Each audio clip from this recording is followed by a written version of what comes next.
Welcome to the Beyond Atheism podcast with me, Nathan Alexander, and my co-host, Todd Tavares. Moving beyond questions of God's existence, this podcast asks what atheists should be doing next in a godless world.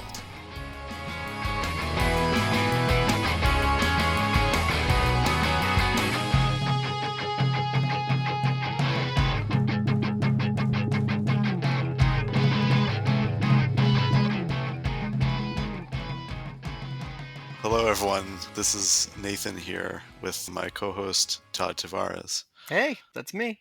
So Todd, apparently you have an amusing anecdote. No, what do you, I mean, No? yes, of course I do. Okay. It's about wildlife, Uh-huh. Nathan. You're from the wilds of Canada. What's the Yes. wildlife like where you are? How often do you get to see animals?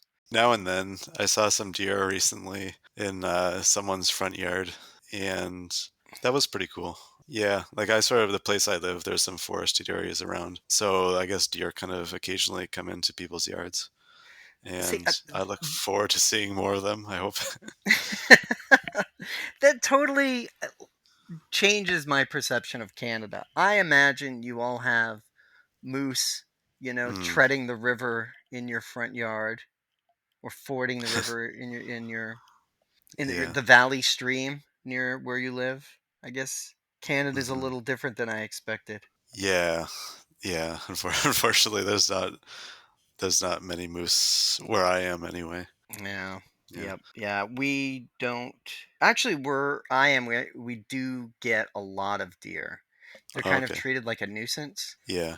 So it's one of the things that I've definitely seen in my lifetime is like that deer have made a resurgence, and Canada geese. Your Right. geese, Nathan, your Canada hmm geese have just become like public enemy number one. They used to be a rare thing. Now they're everywhere. They're ubiquitous, and they're here all the time. And they leave disgusting green poop everywhere. Yeah, they are a nuisance, and and also that like yeah, like they can be quite aggressive, I guess, too. So that's another problem. Yeah. And see, yeah, and I had urban animal spottings, I guess. You Uh-huh. know what I mean? Like when you think of urban animals, what do you think of? I think of like raccoons and possums and things like that. Exactly right. Yeah, we had a possum in one of my neighbor's yards. Uh-huh. Because we have where I am, it's all like brownstones, and they have yards in the back, Mm-hmm. and I'm in the end spot, so I can kind of see all the yards. And one of them had just a dead possum lying in it, Right. just perfect, right? And then it was a question of like, great, how long is that gonna be there? And it's because it's not bad when it's cold, but it's starting Yes. to get warm, and that's gonna be a problem. Mm-hmm. And it was there. It was there for a while, and it's been there. But one day, I was so lucky. I'm so glad I caught this. There's a dude out doing some work on the house or in the yard, and he sees the possum, and I got so excited. But then this is what my brain did. This is where it went. It's like, wait a minute. What's he gonna do? What are Right. the odds that he just like goes up to it, pokes it with a stick, and then leaves again? There's Yes. no way. There's no way he would do that. So he stood around, he saw it, he walked over, he kind of looked at it, checked Mm-hmm. out the other angles, poked Yeah. it with a stick, and then went back to doing what he had been doing before. I was Right. like, no way. It's crazy. And then I started thinking, there's got to be a way. How do we work that into a metaphor? Is that like is there an mm-hmm. atheist tale in there where it's like, yeah, Yeah, something about that. like the social contract or something like that. I don't know. Or like, Oh, I or was like thinking the the possum is like God, and we know he's oh dead. Oh, but you're saying the social contract is dead, but we'll all just kind of pretend it isn't. no, no. I was sort of thinking like there's some like ethical thing where it's like it's not his responsibility to do it, but maybe it's like the ethical thing to do, like for him to do it to clean it up or Mm-hmm. something. I don't know. I don't know Right. really. Yeah, Yeah. right. There might be a good moral question in there. Like you're hmm you're working in your yard, you find a dead possum. What do you do? Yeah. Like, it's Yeah. not your job to do it, but it's someone needs to do it. It's like the tragedy of the commons or something like that. Well, no, that's a different thing, I guess. But Yeah, the tragedy of the backyard.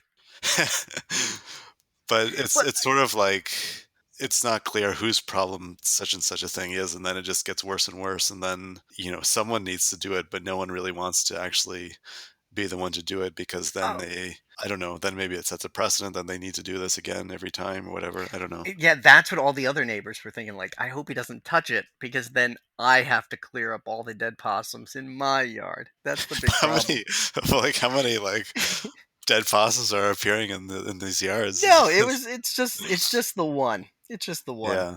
No, and I'm not blameless in this. I don't know my neighbors. I don't know the rules either. I wouldn't Hmm. if there were a dead possum in the backyard, I wouldn't know what to do. Yeah. But it's yeah, yeah. Just yeah, you just leave it and just like hope And that just hope it nature goes does away. something to it. Yeah, right. Yeah, right. Nature Yeah. gave it, nature will take it away. Yes. It, yeah, I imagine the metaphor being like, oh, it's Hmm. that possum is God, and you know what, Nathan, Right. I know it's dead. I know Hmm. God's gone, and suddenly my neighbor has to come to the realization that Mm. that's an ex God right there. And what does he do? He just Right. carries on. Changes, just Uh, decides that's not for him. right. Right? Hmm. That's true. Yeah, that's a good. Yeah, I can see how that could Yeah. work as a metaphor. Yeah. Oh, let me tell you, Nathan. This metaphor is going to be huge. It's going to be blowing up Okay. in about It's just 2 years. gonna be. Every atheist is going to be talking about the dead possum Yeah, right. metaphor, Yeah, that's true. Yeah. right? But it's like people who are aware of the dead possum, people who are aware that God isn't real, right? And Hmm. this is one of the things we've kind of been confronting recently, right? If we look back on all these podcasts we've done, so many, so we've learned so much. But there are aspects of it that are like this, right? Like if you have this knowledge, if this is what you know, and this is what your view is, what responsibilities and duties come with that? And Mm. we've been focusing on moving this forward, but we're gonna coming up. We'll talk to other historians who tell Hmm. us about the past, how things have happened in the past. And we happen to know, I happen to know pretty well, a historian. Yes. Yeah, who's written a wonderful book, right? Yeah, And his that's name true. is Nathan Alexander. Nathan, you're a historian about, or an historian who writes about atheism in the past, actions and behaviors, Hmm. right? Yeah. What can you tell us about if we go back in time, knowing what we know about atheists, agnostics, spiritual but not religious, people who are spiritual, seculars, is that something that existed in the past, that sort of division? Or, Yeah, I well, think what, I think. yeah. Well, I should say like first, like my own area of expertise is the 19th century, in Britain and the U.S. Mostly. I mean, I know a little bit about it beyond that time too, but just like today, there are a range of sort of different kind of non-religious identities. Mm, So in the 19th century, you had people who were atheists and agnostics. Agnostic was a term that was coined in the 19th century. And you have another label would be freethinker, which mm, was kind of a more catch-all term for someone who's maybe not Christian, but they don't believe in God, or mm, or at least they're deist. That's another one, which is a deist is someone who believes God created the universe and maybe provided some moral framework for everyone, and then just sort of threw his hands back and let everything mm, unfold. And so in the deist worldview, there is a God, like there's a creator God, but the God doesn't intervene in any way in the world. mm, And so this means Jesus, for example, was not viewed as he was just a man in the deist view. mm. Mm. So he's kind of like a clockmaker, Yeah, exactly. Yeah, God. Yes, exactly. right? Yeah, who sort of Yeah, sets the thing going and then just steps back and watches it sort of yeah. unfold. And was agnostic, did that take the same meaning? in the 19th century that it has now? This sort of like unknowability of God or people who aren't certain. Was Hmm. it describing the same sort of group, describing the same ideas? Yeah, I think so. So the term is coined by T.H. Huxley, who was Darwin's bulldog, I guess is Mm, sort of his nickname. Like he was a scientist in Britain in the in the mid and late 19th century. So Huxley coined the term agnostic as meaning literally like without knowledge. So his mm, argument was it wasn't knowable, I guess, whether God existed or not. mm, And I think he had this idea that agnosticism was sort of a method, I suppose, of thinking about questions about not just God, but any like it could be applied to many things, I suppose, where it's mm. like something is just by definition maybe unknowable. But I think, I mean, the interesting thing, like I wrote an article about that, and I can link it in the description. But about in the 19th century, like some atheists were kind of critical of agnostics because the atheists said basically agnostics didn't differ in any substantial way from atheists. It was just sort of window dressing to avoid some of the negative connotations Mm, that came with being an atheist, because obviously in the 19th century being an atheist was quite an unpopular thing to be, and it was mm. really stigmatized in society and so on. Oh yeah, well, we'll get to that. Yeah, But I yeah. so But anyway, I mean, so basically they were saying like these agnostics are just sort of middle class people who still want to move about polite society, but they uh, don't want to be kind of associated with atheists. So they've just come up with this new label. Part of, I how did mean, that work yeah, for deists and freethinkers? Because it's not like yeah, deists. That's I mean that's a very particular category, and we know that I'm pretty sure some of the American founding fathers kind of right, yeah, slipped into that hmm, category, hmm, where they saw a creator at the beginning, but not an yeah, active one. hmm. But free thinkers, to me, this one kind of stands out because it doesn't. I don't see the sort of parallel. Are these people who are free thinkers in the sense that they have opinions about their faith but disagree with their church, or are they people who think of things that are completely different than what the church provides?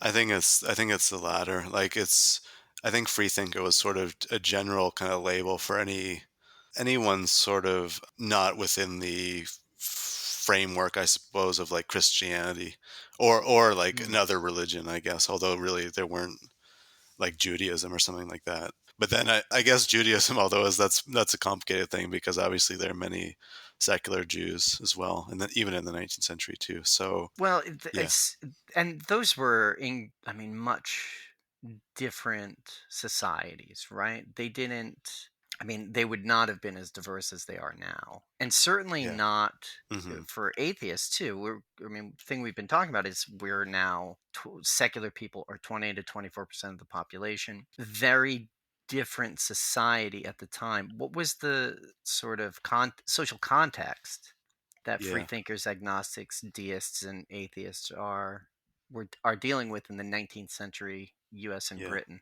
It's definitely like a very cultural and societal and even like political and legally dominated by Mm, Christianity. I mean, it's different in the US and Britain because, like, in Britain or in England anyway, like, there's the established Church of England. That's mm, sort of the state church. And in like the, British Parliament there, and it's still there's like there's seats reserved for bishops and mm, or in the House of Lords, I should say. And I mean, obviously, like the monarch is the head of the Church of England and also the head of state.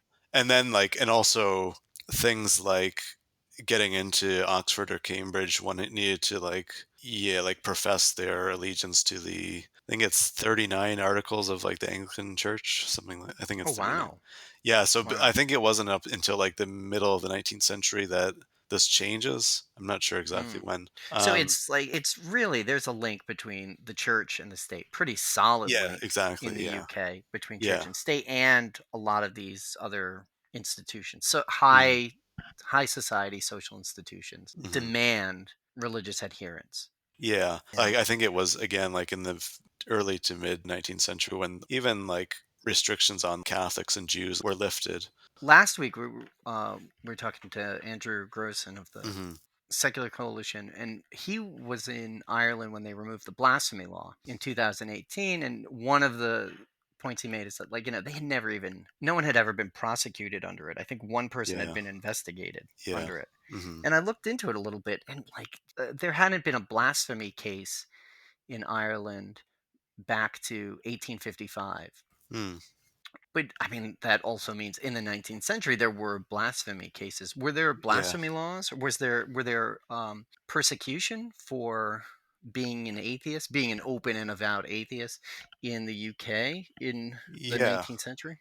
Yeah. I'm not sure what the legal like wording was, but yeah, definitely people were arrested and sent to prison for professing atheist views. And many like prominent free thinkers like George Holyoake, he's the one who coined the term secularism. Like he was spent time in prison, I think a year in prison for blasphemy.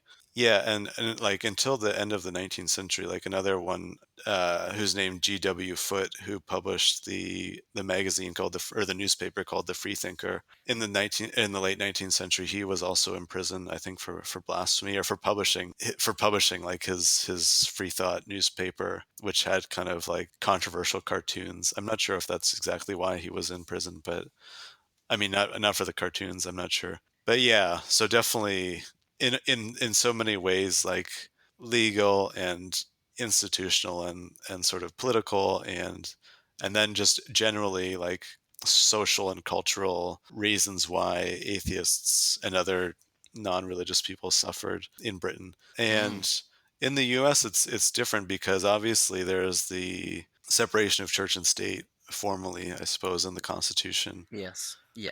But nonetheless, obviously there was still like considerable social and cultural pressure that stigmatized atheists and other non-religious people. But then there's also the case that there were no blasphemy laws, but some atheists or freethinkers were caught up in so-called obscenity laws and then were sent off to prison. So one example is D.M. Bennett, who published the newspaper The Truth Seeker.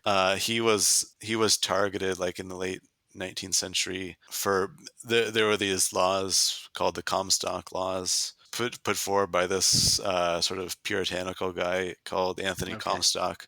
Basically, he was like it was about you couldn't send like obscene material through the mail, Okay. and I think this guy had a real vendetta against DM Bennett for his non-religion, and I think it was even the case that Comstock in some way like tricked him or like there was definitely something shady about the whole thing, obviously. It was a bit of entrapment Yeah, something like that. Yeah.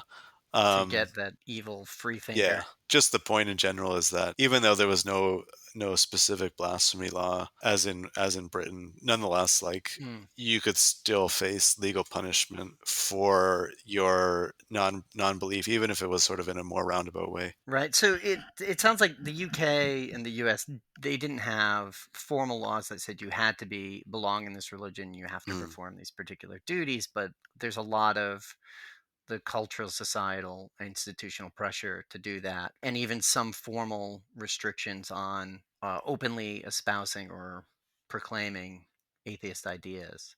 mm-hmm, That's pretty rough. How many, and like you were saying, like if you can't get into Oxford, you're going to be excluded. There's a lot of mm, social sanction and mm-hmm. exclusion. How is there an idea of how many atheists and others? Let's just lump them all together as Yeah. secular atheists, just a generic atheist, Mm. unbelievers. Is there an idea of how many there were in society at the time? That's a really good question. It's really hard to know the answer. The interesting thing is that it's just sort of sort of come into attention recently, I guess, just because the UK is doing a census, I guess, this year. Mm, And I was just reading a thread on Twitter about it, and I can link that in the in the description as well. But it was hmm talking about this. I guess it was the first census in 1851, and they were looking at in Britain, and they were looking at church going, and they found that like half of the people weren't in church on this given Sunday. And I guess this caused like quite a sensation Mhm. because it's like one wonders like how many, what that means exactly to have, when you're supposedly such a religious country, to have like half the population not in church. And even it Yeah. was even worse Totally. among like, or I mean, or better depending on your Yeah. perspective, but Mhm. among the urban populations, where it was like the situation was really dire, because it was, I'm not sure the numbers, but just like very few people, I guess, attending church among like urban, like the workers basically. And so there was Yeah. quite a concern about like these are unconscious secularists, I guess was the word. So it's like, Mm. these people, maybe they're not atheist or something, but they're in some ways maybe outside the confines of the church. Yeah, right. And I mean, this may have like a parallel to today. This mm, idea of, like sure, everybody on paper, everybody belongs to a religion. In 1850 or whenever, everybody belongs to a religion. Everybody's a member of a church. mhm, We're all devout, pious mhm, people, but the reality is, only 50% are going to church. Any of those, who knows how many actually believe. The difference then is that it's just that how many are able to express it outwardly. mhm, And that's, yeah, and that sounds like in the 1850s, it's a lot fewer. It's far smaller number, although completely unknowable. Of yeah, those who were openly and avowedly irreligious, I mean, we yeah, can't even use secular because it didn't completely mhm, exist then. mhm. What values did they espouse? Was there, can you look at them and say, okay, this is clearly an atheist belief from a particular free thinker? Or are there a set of values that they espouse, or are they fairly eclectic? I think one of the values is, I guess, eclecticism, I suppose, if that's a Hmm. word. I think with regard to politics, I think Or just social values? just, yeah, I guess they were like liberal, like small L, that Mm. Hmm. there was greater sort of freedom for example, like matters of gender roles maybe, or even something like sexuality. I mean, I don't think like, probably not, what we would think, but there were people who were, I guess, were more open about different kinds of relationship structures. Like there are people who talked about free love, and which Mm. was not be like sort of a monogamous relationships necessarily. So, but then I mean that was sort of controversial in the movement, but nonetheless, I think there were definitely more liberty kind of granted in those cases, and people were generally more open and tolerant of different Mm. different ways of living. Go, Yeah. Do you know if there's much overlap with what we would think of as the birth of liberalism? So I think at yeah, that time you'd have Mill, I yeah, think is yeah. about, Hmm. Hmm. and the utilitarians, Yeah, who are like Bentham, yeah. definitely a liberal, not a. I'm not sure where he would stand on religion though. I think, Was there yeah, an overlap between this movement of utilitarians and liberals and free thinkers? yeah, definitely. I think I'm not sure about like what Bentham's actually his religious views are, but definitely like John Stuart Mill was a Mm, unbeliever, even if he expressed some sympathy for sort of the social utility of religion. mm, Like it has a value in, bringing a community together, things like that. And he was mm. interested in this idea of like a religion of humanity, but nonetheless, like he's basically a non-believer. And yeah, I think there's definitely like a pretty clear link between the ideas of Mill, like the liberal ideas about, say, like extending the vote to all Mm. people, like all adults, even women, Even women, even women. Yes, even women. yeah, like so. Yeah, John Stuart Mill, like he was an MP in the middle of the 19th century, and he was the first one to propose granting suffrage to women, although it Mm, wasn't successful at the time. But yeah, I think the in Britain anyway, like Mill and that's whole school of like liberal thought was, well, they were called radicals at the time. That was sort of formed, I think, the program for many free thinkers, like the political program. But then you also have, and generally like it's also about reducing like the power of religion in the state as well, and like Mm. granting greater freedom of speech and so on. But Really? then, yeah, but then you also have like a sort of a socialist aspect as well in the 19th century, and that's another strain of thought within the free thought movement as Mm. well. So not so much that there's a particular. I mean, I think this is something that we've recognized today, that there isn't. There are a lot of commonalities and overlap, Hmm. but there's not one particular type of atheist. There's not one set value system or set of political aspirations. But it sounds like they did have some success changing things socially. Were they Hmm. able to progress? And I'm loath to use that word, but were Yeah. they able to begin a process of secularization and to create things that further separated church and state? Yeah, I think so. I'm just thinking like one example is Charles Bradlaugh, who was Mhm. he founded the National Secular Society in Britain, and he was also an MP in the later 19th century. He was the first sort of openly atheist member of parliament. But there was such a controversy over him like taking his seat because Mhm. you have to swear an oath and you say something like "So help me God." I think I'm not sure what the oath is. I think it's that. Mhm. And so obviously he wasn't going to swear that because he didn't believe it.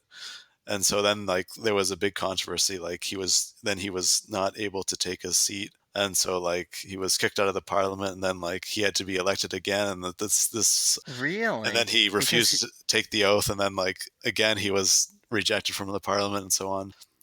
So wow. it went on for about like 6 years before he was like it was like a big legal battle as well. Over saying the magic words. Yeah, exactly. Yeah. And And so, yeah, how was it resolved? Did he say it or did they change it? they, I think they allowed him well, the thing was he wanted to affirm, which is, I guess, is different than saying an oath. And I think it's like Mm, what maybe other religious people did who didn't believe in saying an oath. Um, okay. they affirmed. But then, like soon after he took his seat, I believe they passed some kind of motion or whatever in Parliament or act or something to get rid of that requirement. So that's a small Yeah. example, but Mm. But it's interesting because you can see in it, it has the way you have this one dominant way, right? This is our particular church way to do it, and how mhm, you make an accommodation for other religious people, for the religious other. And then it's an even bigger hurdle once you try to break out of the idea mhm, of how you need a religion to do that thing. But then once it goes away, I guess this is the story of secularism, right? It's we need religion to do this. If we don't do it the religious way, everything falls apart. And then you do it without religion and everything's fine. right, yes, yeah, Right? yeah, And it sounds like that's the story that's happening. Do you see, when you look back as an historian, when you reflect now on where things are today, do you see this as a continuous history with links in a chain, or is it something different, like I don't know, like a punctuated equilibrium, or a mm. battle that starts anew every 10 or 20 years? I think there is a connection, definitely, in terms of like atheists and secular people. There's definitely historical linkage between atheists today and those in the 19th century or even before. And I think it's like the same kind of issues animate atheists and other people now as did in the 19th century. Like, and I think another thing is that, as sort of a general observation, I guess, is that many atheists in the past like were sort of ahead of their times, I suppose, like in terms of like for example like John Stuart Mill, and Yeah. the question of like women voting. I mean, I think Mm, atheists generally are a little bit ahead of their time politically in mm, all sorts of ways. And I think that's maybe just like a could be a feature of being willing to like to question, because obviously if they're atheists or non-religious, like they've questioned one particular thing that's taken for granted in their society, which is yeah. like God's existence. So that means they might be more willing in general to question any other kinds of like taboos about people who say, well, it's just the way we've always done things, that women don't vote, and then they're more willing to maybe question those things that are just taken on faith, I guess. Right? Yeah, I see why they got lumped in. There or were called radicals if you're being that transgressive. Hmm. And I guess that's it sounds like that's a lot of where this existed, right? It's not on the they're not in the middle of society. They're not the establishment. It's Hmm. people who are Yeah. definitely it's from the sound of it back then taking a tremendous risk, right? Where Yeah. even if you're elected to parliament, you can lose your jobs Hmm. because you don't have the appropriate religious belief. Hmm. Yeah. Yeah. Yeah, that's pretty dangerous. But also, I mean, that we do, and I think we've mentioned this before, but just our existence is kind of a threat. Mm. It's, like if you Hmm. are living as a good, if you're a good example, right? Hmm. Kind of person who lives their life without God and everything's fine and dandy. That can be a threat, right? Or people with a very fragile system of faith. Yeah. It can really shake it. Yeah. Um, I think that's true. mm. Yeah. I mean, Yeah. so much rich stuff in there because it also makes me wonder, like, if once you know that 50% of the population doesn't go to church, you might be less afraid to say, well, I don't really believe in all that. If you know Yeah. that most people, flip a coin, they're not going to be disturbed one way or the other. Yeah. Um, That's true. The only thing just to say about the 50% not going to church, I mean, it could also be that maybe they were. It doesn't necessarily mean that they're secular. I mean, they could have been just taking a week off, or they might do a different kind of religious kind of thing, like some Bible study or something that wasn't counted. But mm. yeah, but I mean, I think it is true, like that. Yeah, I think it's like sort of strength in numbers, that once other people have come out and said, maybe I don't believe in this, then other people feel more confident to say the same thing. But one thing that I notice, I mean, just thinking back or making a quickly comparing and contrasting, that those categories that you talked about before, freethinker, agnostic, deist, and atheist, we still have atheists. We still have Right. agnostics. What happened with freethinkers and deists? That's a good. Do Yeah. we know what happened there? I think the thing about free thinker is, like, as a label, is that, and I think in general, like non-religious labels, like it's often that more than one might apply to someone. So Mm, someone who's a free thinker could also say they're an atheist. I really don't know why that category declined, because I would say in the 19th century, like that was the main label that people used. Like, just sort of my general impression that that was what they called themselves. mm. Even though some did say atheists, but I don't know what Is happened it to that just the category. label? It might then just be the title. Yeah, I think in maybe in Juem's one of his surveys, like he was looking at potential, like, labels that people use, and I think freethinker was one of them. Mm, But it's definitely not. It's not as common now, and I'm not sure why. I mean, another thing is, like, humanist is another word that comes around in the 20th century. That maybe maybe that gained some popularity, and people move to that. But with DS is another one. Like, yeah, that's true. Like, really, no one's a DS now, I guess. I mean, yeah. or maybe they are, but they there's no, like, organized deists or anything like that, or it's not Oh, a that's too it's bad. not a common Okay. label, I don't think. I don't Oh, know well, why. we'll have to Yeah, check. There's got to be a yeah, podcast like yeah, drinking with the deists, yeah. which I guess every week it'd be the same. It's like, yeah, Right. we'd like to thank the creator for inventing barley and hops and water, Yeah. but you're not here anymore, so it doesn't matter. Yes. Yeah, right. Well, I mean, that's the sort of the funny thing, I guess, is like, if you're a DS, like, obviously you're not praying, because what's the point, right? So, Right? Yeah. yeah, I think it's possible that DS maybe get folded into just Christianity, like, as secularization progresses, because maybe the numbers of, like, atheists and agnostics and so on, like, get bigger and bigger, that maybe deists, because they believe in a god, they nonetheless kind of just get folded into Christianity. which Yeah, I suppose that could be something that it's sort of spiritual but not religious. Yeah. that's true. That's true. But I think I'm not sure, but I think spiritual but not religious people might give a greater like sort of interventionist role for some kind of spiritual thing in the world.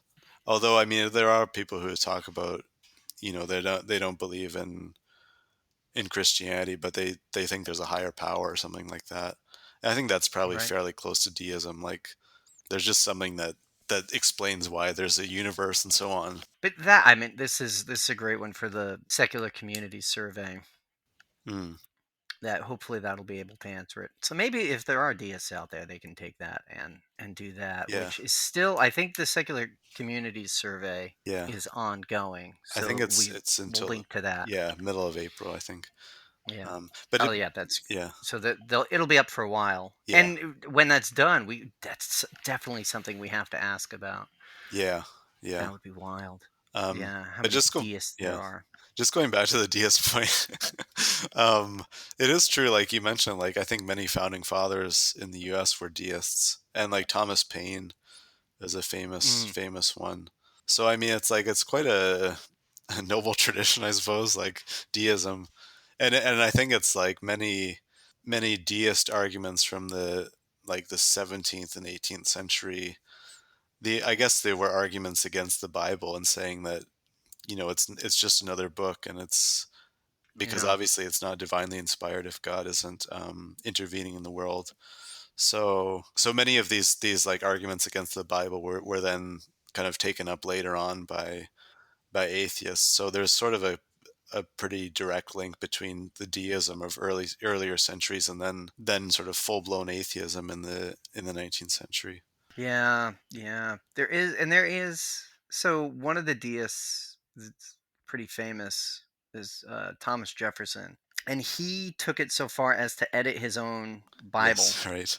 to make it yeah, removed all the miracles because Hmm. he's like this is clearly nonsense. Yeah. Jesus has got some cool stuff. Let's keep that. Let's Hmm. just get rid of all this Hmm. miracle nonsense. Hmm. He was also a big supporter of the division of church and state. Hmm. And I think if you're ever in DC, I've got to double check on this one. The Jefferson Memorial above him in the rotunda, so above his statue, there's a quote about like how he would never kneel to tyranny, and it's actually about religious authority and like never submitting to religious authority. And like putting all this together, this sounds strongly atheistic, more than more than just something particularly deist. Hmm. Hmm. Yeah, Yeah. but it's just it's I think historically it's interesting the categories that persist and remain nearly identical, whereas the ones that seem to fluctuate over time, or maybe they're almost like filler. It's something that I mean, hopefully the secular community survey will tell us a little bit more about this part. I mean, this is probably the same area. I think today we would call them either secular or spiritual, but not religious. Mm. Yeah. I mean, I think it's really interesting, the whole issue of like what people call themselves. And another, like the modern one is like this issue of being a bright, Mm, which is like a coinage, I think, in maybe in the early 2000s by, I think it's Daniel Dennett who came up with it, just as like a more positive way to be like a non-religious person. I mean, that was the idea anyway, but I don't know if yeah, it really caught on very much. Although I think if I remember right, like in Juam's survey, I think there was like a question about that, and I think Bright, like some people did click check that as like one of their identities that they kind of accepted. really. Yeah, I think they are lightly organized, is how I could would be. describe it. Yeah, I think they still have communities. yeah, could be. Which is something like, I mean, unless there is a drinking with deist group that I don't know about. I don't know of freethinker communities, which seems to be one of those sort of like lost historical connections. That is true. What Yeah, they, yeah, yeah. yeah. Whereas we know, like, so if we move, I think you mentioned this about the 20th century, um, ideas of secularism and humanism. Those develop later? Well, the secularism, that's coined in the 19th century, and like by George Holyoake, who I mentioned, Mm, and he he meant it, I suppose, more as like a, rather than, I guess today we might say secularism is about like the separation of church and state, and he definitely obviously thought that, but for him it was also like a more positive worldview. Like it wasn't, the reason he came up with this idea of secularism is he thought atheism was sort of a purely a negative thing, like it's just saying what you don't believe in. But for him, like secularism was mm, about creating like a more positive worldview. mm, And that's so, and then like the National Secular Society is founded in Britain and like soon afterwards. But I think that meaning is also somewhat gone away a little bit, even though like there are people who are secular now. But I think we don't necessarily, we still sort of think of secular as more of like a negative in the terms of it's like it's non-religious rather than being yeah. like a positive worldview. But I But think it's not. It talks about things you can't do rather than things you can yes, do or right, that you right, should believe. hmm, Yeah. yeah. Yeah. But it also seems that that the sort of secular and humanist side did more institution building, where we don't see much of that with freethinkers and deists. Well, what do you like? What do you mean? Like coming up with like Not just organizations coming up or? with terminology, Mm. coming up with either more defined programs or literal organizations. I'm not sure, just because I think that in the 19th century and even into the 20th century, I think there's such an overlap between like even saying like deists and freethinkers and secularists. Like I think these are all pretty similar people. Like Mm-mm. so, it is interesting though. I guess like what label is put on organizations, and it's true, I suppose, that today probably the organizations that are maybe the largest and most powerful are like humanist organizations, and then like last Mm. week Secular Coalition for America, for example. And in Britain there's the National Secular Society as well. So it is interesting like that, for whatever reason, like there's American Atheists, there's another organization, but Yeah. secular humanism does seem to be like more, for whatever reason, more of a, more commonly has a institutions sort of behind them. Even though, I mean, Mm. obviously, yeah, atheists join these organizations and so on. And But it's a historical development, right? hmm, It's changes over time, and we see that these are terms that are developed, yeah, agnostic, yeah, secular, and humanist, only in the last. I mean, so we're talking about the last 150, yeah, 170 years or so. yeah, right. Would would an atheist in 2021 recognize the similarity with an atheist from 1850? Do you think? Yeah, definitely. I think so. I Yeah, mean, the yeah, basic belief, oh, God's not real. yeah. Yeah, you definitely that. But are there persistent characteristics?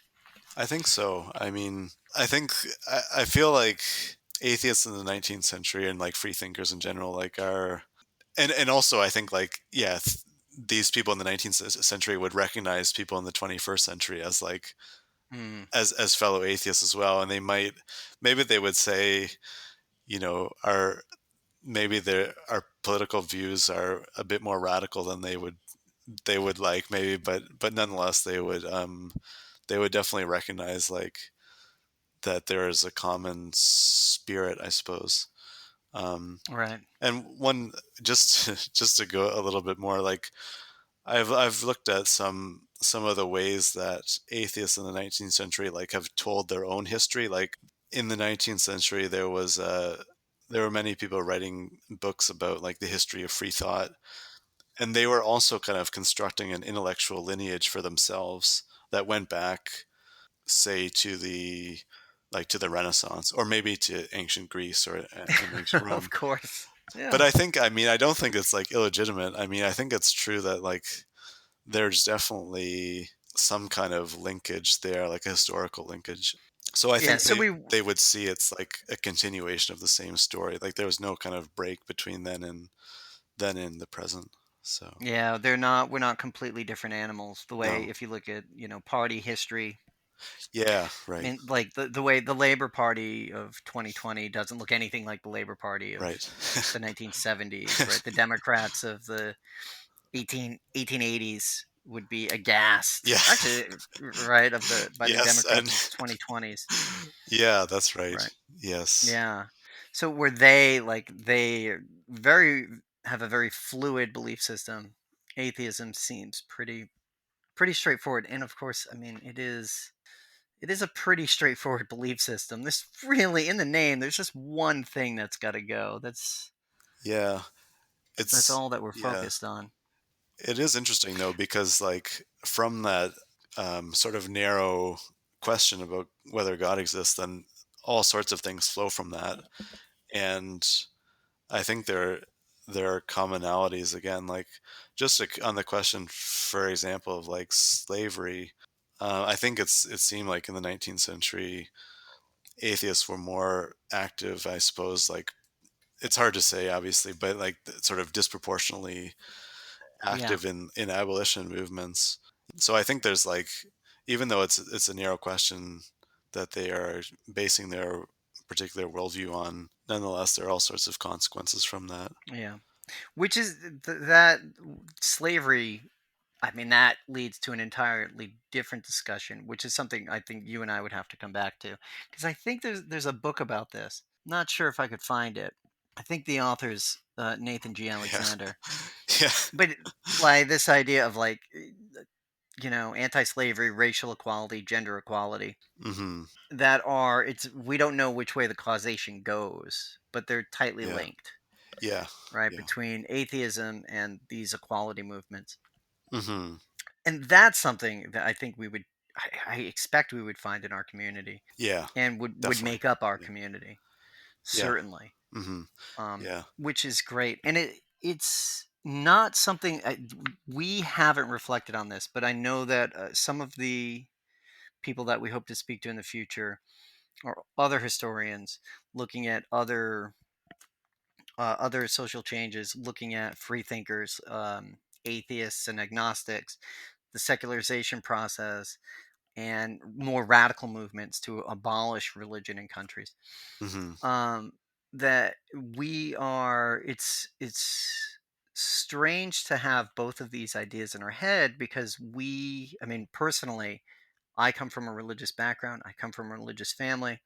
I come from a family that was Catholic since forever, since as far as hmm, we know. hmm, So in the personal sense, there's a complete break, and I'm sure this is yeah, true for a lot of other people.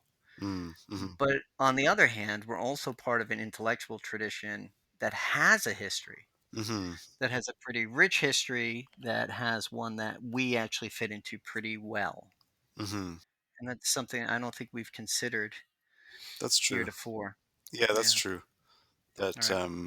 there is like it's a highly personal thing, I suppose, but then it's like you make it within a particular social and historical context, I guess. And then you once you've made that that break, then you realize that there's a whole sort of other community in the present day and in the past. And I guess Yeah. it's interesting too, like the sort of contrast with the 19th century where it would definitely be possible where it's like, you know, you could be living in a small community and you would be completely alone as a non-believer. And I mean, I think that's still true, but at least now one can connect through the internet and things like that. So, um, Yeah. That's true. mm, It's a great point. yeah. Well, yeah. Anything else we should take away from this work? I mean, I guess the thing that I'm interested in sort of exploring more in the podcast is like, is the issue about values and worldview and politics and things like that comes from atheism and non-belief. Yeah, totally. Yeah, I look forward to that as well. Like how does it shape our values and politics? What ought it be? Both the descriptive stuff, which I know we've dug into, and people have a chance to help us understand better through Hmm. things like this secular community survey, and to something more prescriptive, right? Like what Yeah, ought it be? yeah, right. Yeah. And it's great because we're defining it every day just by being ourselves Mm, and speaking honestly, that's true. and not letting others, speak for us, Hmm. which Hmm. has been great. Hmm. Nathan, this is wonderful. Yeah, We should, yeah, we should we should, do this. yeah, we should do this again Yeah, sometime. You and I yeah, chatting, yeah, having a definitely. conversation. That'd be amazing. Let's see. I don't know. Do you have anything that you need No, to to just get out into the world this week? no, just follow me on Twitter. Yeah, yeah. And Please. what's the yeah?